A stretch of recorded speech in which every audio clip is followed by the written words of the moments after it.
Salut à tous, aujourd'hui dans cette nouvelle vidéo Kobe, je vous propose de découvrir ensemble un des seuls chars français qu'a édité Kobe jusqu'à aujourd'hui. Donc il s'agit de la référence 2493 qui date d'avril 2017, donc elle est assez ancienne, et donc elle comporte 450 pièces et 2 minifigs. Donc la boîte est vendue à un tarif de 35,90 € si je me réfère au site Thousand Go, donc le distributeur officiel français. Donc c'est plutôt pas cher par rapport au nombre de pièces de cet ensemble. Donc c'est aussi une boîte qui ne comporte aucun stickers. Donc si on se réfère un peu à l'histoire, c'est vrai que les chars français n'étaétaient pas forcément les plus connus par rapport à des chars allemands ou des chars russes comme le T-34 ou le KV-1. Mais c'est des chars qui étaient bien conçus et qui ont servi quand même un petit peu sur certains théâtres d'opération au début de la guerre. Donc je trouve quand même ça super intéressant que Kobe ait pu nous éditer un char français, puisque c'est des chars qui sont généralement construits à peu d'exemplaires. Donc c'est plutôt sympa d'avoir pensé un peu aux Français et avoir édité un char comme ça. Après c'est vrai que ce char Kobe, je vais vous présenter pendant la review, il n'est pas sans défaut. Et donc c'est vrai qu'on a l'impression qu'il a un peu été construit à la va-vite. Mais bon, on va découvrir tout ça pendant la review. Allez, c'est parti!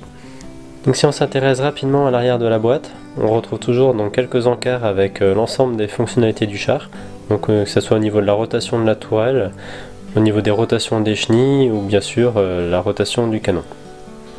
On a toujours également les dimensions du char qui sont présentes à l'arrière.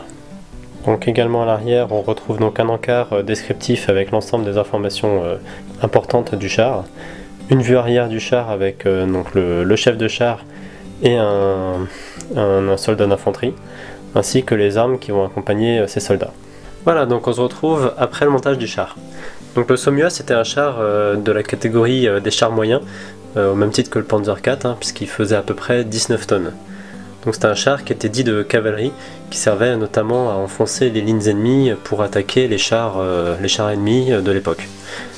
Donc c'est un char qui a été construit à peu près à 430 exemplaires, et à la fin de la guerre au niveau de la France, il y en a à peu près 300 qui ont été saisis par les Allemands.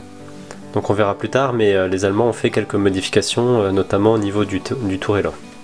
Donc si on s'intéresse aux minifigs, donc la première c'est un chef de char qui est équipé d'une arme de poing, style 1935, et donc également équipé d'une veste marron et d'un pantalon marron. Donc il a également un béret typique de l'époque, et une tempographie de lunettes sur le visage. Donc un peu comme à l'habitude des minifigs Kobe, on pourra déplorer le manque de tempographie au niveau de la bouche du personnage. Donc la deuxième minifig est un soldat d'infanterie, donc équipé également d'une veste marron et d'un pantalon beige. Donc on retrouve aussi un casque qui est tempographié, comme vous voyez là. Et il est donc également équipé d'une arme type fusil masse 36. Donc par contre on pourrait déplorer aussi que l'arme elle est totalement noire, alors que le vrai fusil lui est plutôt bicouleur avec des couleurs marron pour le bois. Donc on pourrait espérer que Kobe fasse l'avenir des armes un peu plus fidèles. Donc si on s'intéresse au char en lui-même, donc le design du char est plutôt correct. Mais c'est vrai qu'il n'est pas sans difficulté de reproduire un char avec des formes qui sont plutôt arrondies. Donc Kobe a essayé de faire tant bien que mal des formes arrondies, mais c'est pas toujours forcément évident. Donc si on s'intéresse aux couleurs générales du char, donc elles sont pas particulièrement fidèles, contrairement au char d'origine. Donc c'est pas sans rappeler les difficultés qu'a Kobe pour réaliser certaines couleurs de char. On peut notamment citer la couleur Afrique du char Matilda. Donc on peut également déplorer l'absence totale de cocarde, que ce soit au niveau du devant du char ainsi que sur les côtés. Donc là, Kobe, encore une fois, ils auraient pu peut-être créer certaines pièces tempographiées avec des cocardes françaises pour donner un peu plus de cachet à ce char.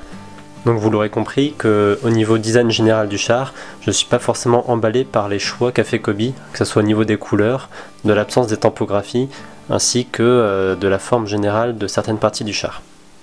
Donc si on s'intéresse un peu à l'avant du char, donc on retrouve bien sûr une pièce tempographiée ici pour représenter la fenêtre conducteur du char.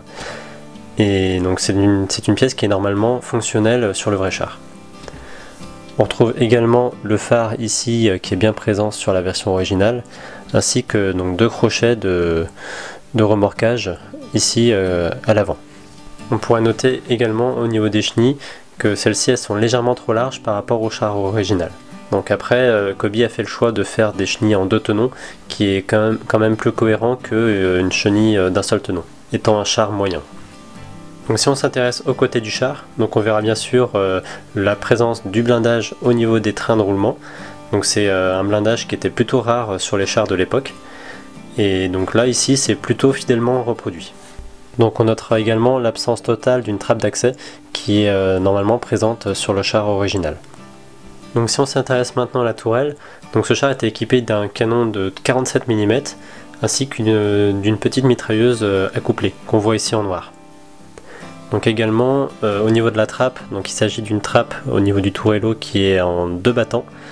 Donc ce qui suggère que c'était un char modifié par les Allemands, puisque seuls les Allemands avaient instauré cette fermeture en double battant. Au niveau de l'arrière du char, donc on retrouve bien sûr les 2 grilles d'échappement du moteur, ainsi que les 2 pots d'échappement. Donc là, à ce niveau-là, donc la fidélité elle est bien en place, puisqu'on a bien 2 pots d'échappement qui s'échappent par la gauche. Par contre, on notera quand même la faiblesse de maintien des pièces, des embouchures de pots d'échappement, qui ont tendance à tomber très facilement. On appréciera également donc la technique de construction qu'a utilisé Kobi pour refaire la pente anguleuse de ce char, donc avec un pivot qui se situe à ce niveau-là, permettant donc de positionner tout ce bloc de pièces d'une manière suffisamment cohérente. Donc à l'extrême arrière, donc on retrouvera également donc un crochet de remorquage et toujours l'absence totale de cocarde sur une pièce tampographiée notamment.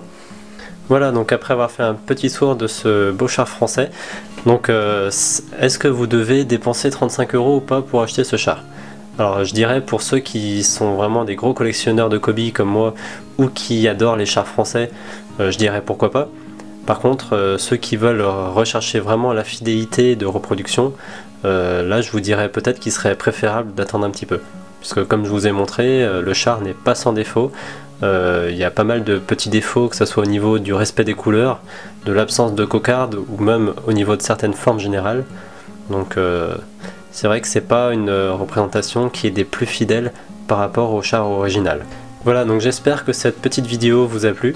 Donc n'hésitez pas à laisser un pouce bleu pour soutenir ma chaîne. Et on se retrouve nous bientôt pour la revue d'un nouveau produit Kobi. Merci, à bientôt!